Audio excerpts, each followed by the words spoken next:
Hello everyone, how the devil are you? Revan619 here, and today I'm going to be doing something a little bit differently, and that is, I want to look at the Knight class, and specifically today, the subclass of the Officer, to see how I would review each weapon and place them on a tier list.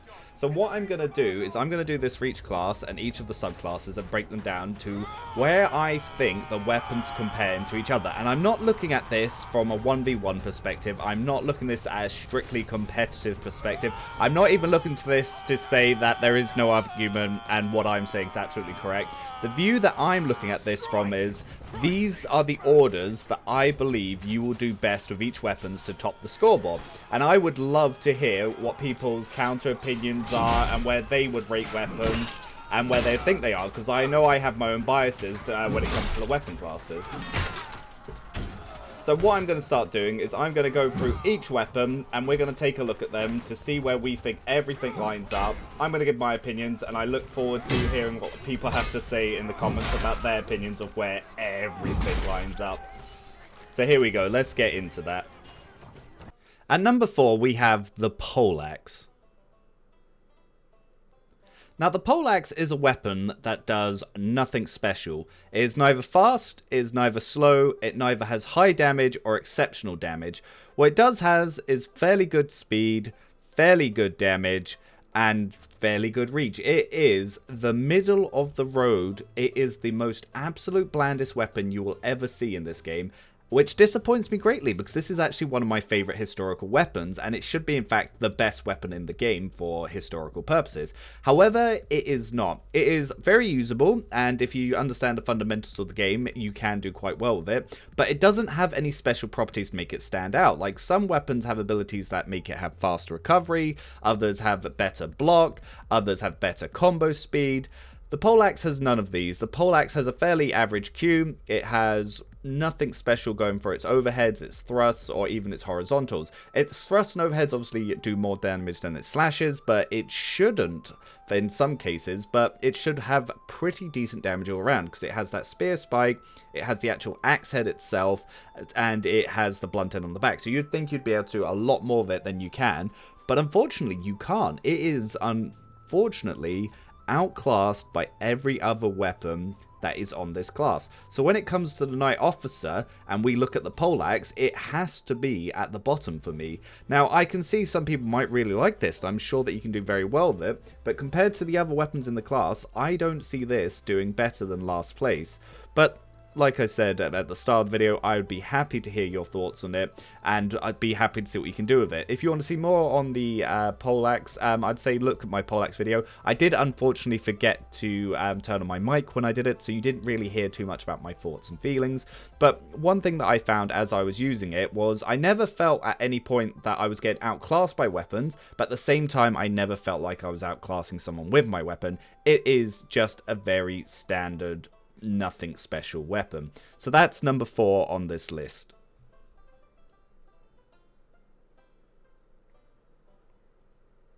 At number 3 is the Heavy Mace. Now this is a weapon that I actually think is a shame to put this down on the list, because it does the weapon a disservice to say that it's the almost second bottom on it. But that is unfortunately just due to how good the top 2 weapons are for this class. Now the Heavy Mace is actually my favourite weapon in the game because it just feels really nice to use. It's fairly decent speed, comparable to say that of the War Axe. It's got really good damage and absolutely destroys knights and footmen with huge damage multipliers, but it is unfortunately a bonk weapon, which means that on a light attack you don't cleave and only on a heavy attack you do. This could actually change how viable the weapon is once we get the riposte buff, where you can actually feint for a riposte and still keep your block frames. But for now, where it is currently, it is number 3 when it is compared to the rest of the class. Now this weapon, it has usable thrusts, it has very good slashes and very powerful overheads and a Q attack. It is very good at comboing between different people, because as soon as you hit someone with a light attack, you can actually start another light attack swing much quicker than you could with a weapon that has to go through the full swing animation because it stops on contact. So this is actually something that can be a benefit. but it's something that can also be a detriment. Whereas if you're in the 1vx and you have multiple people pushing you, you can't just cleave through everyone in the pack. You have to do that with a heavy, and if you're mostly sticking to counters, which you should be to avoid people trying to kick spam you when you're in the 1vx, it means that you're going to struggle to fight with as many people as easily and as quickly, because if they're already starting up an attack, then obviously you're going to come through with the wrong side of it. You can't rely on the riposte because you need to be using those heavies, so it is a little bit harder to use than some of the other counterparts on this list. But it is a weapon that I would highly recommend, and it is good, and it is definitely better than the Polax. I've had a lot of success with this weapon, and I would highly suggest that you watch the Heavy Mace video that I did on it to see more on it, because like I said, it is one of my favorite weapons, and it is just solid all around. At number 2, we have the longsword. Now this is the first point in the list where there could be some room for disagreement, because up until now this is all fairly straightforward. However, I would put the longsword at number 2 because the weapon that I've placed at number 1, I feel like just slightly outshines it for one reason, which I will go to in that one. But let's talk about why the longsword is the number 2 weapon. It is in fact one of the nicest feeling weapons in the game to use, and it has special properties that allow it to have a better comboing because it has recovery plus, or so I'm led to believe. However, the longsword feels fast, it has great reach, it looks fantastic, and it's so smooth the way it transitions between different hits that it's just useful in every situation.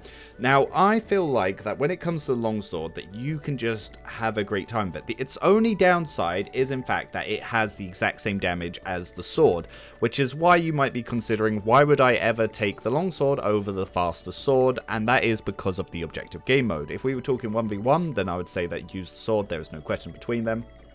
But in the objective game mode, because of the reach, and you're going to be more likely in the 1vx, I would highly recommend using the longsword. It feels fantastic to use, it has very good combo potential, you can feint, you can play around with it, you can counter, you can have almost full stamina the whole time, because this weapon is great on the stamina management, and it is just really nice to use, and its heavy attacks and its thrusting and its drag potential are just fantastic. If it had more damage and more reach, it'd probably be number 1 on the list, but as it currently stands with its current balancing and its current damage without any patches since post-launch, I would definitely put this at number 2 on this list, and it is a great weapon to start with whilst you're learning the game, and I would highly recommend it to anyone trying out the Knight Officer class.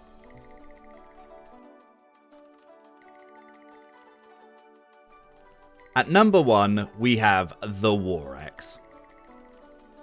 Now, I know a lot of you might be thinking, but how could you possibly put the War Axe over the longsword in the number 1 spot? And quite simply, the damage. The damage is just not there on the longsword to justify putting the longsword above the War Axe in the objective game mode when it comes to leading the top of the leaderboard.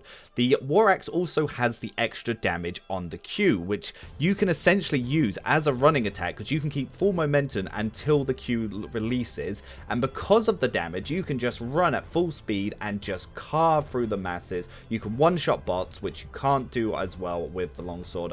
And it's just got such better slashes, such better overheads, and the only downside it has is the thrust isn't as good, and it feels slightly slower, but it might not actually be in retrospect. Now, when it comes to the War Axe, this is a weapon that you might look over at first because there are other axes that do more damage, such as the Battle Axe and the Dane Axe. Dane Axe has faster overhead combo potential, and it has better throw damage. However, the War Axe is just solid. It is fast, it has good reach, it has better reach than most of the other axes besides the Executioner's axe, but it has more speed, and a lot more speed, and it has the damage to get the kills, which I felt a lot of times when I'm using longsword, I just don't have the damage to push into those crowds, where I can go into a crowd that's slightly damaged, pick off the knights, I get bonus damage on the War Axe, which you don't do on the longsword, and you can just go in and annihilate people. You can just do so much damage so quickly, and you will just get to the top of the leaderboard much quicker because your DPS is just higher. That's just what it is, simply. You might be able to do better in a 1v1 with a longsword, but when it comes to actually killing and keeping to the top of the leaderboard, you're going to have a much easier time with the war axe, and that's why I highly recommend it. And like I said, I have done videos on each of these weapons, so if you want to see my longsword video or my war axe video, do go check them out. And then let me know what you think. If you disagree with the list, or if you agree, let me know your thoughts and feelings. And if you would change any of the placements, tell me why and explain. I would love to have a conversation in the comments section. Possibly even have you guys pop along to the streams, let me know.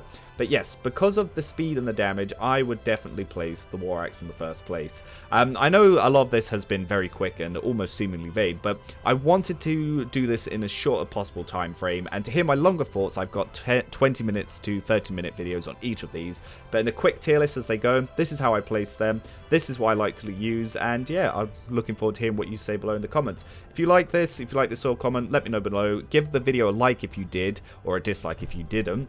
Try not to use like and dislike as the agree or disagree button, but if this does well, I will cover the Guardian class, the Crusader class to finish out the night, and then I'll start looking at the Vanguard, my favourite class, and the Footman classes to let you know where I rate those weapons and why.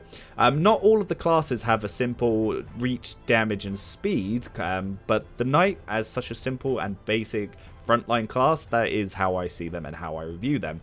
And if there's anything that you do differently with them, do let me know. And until next time, Rev out. I hope you enjoyed this one, and yeah, looking forward to seeing you in the next video.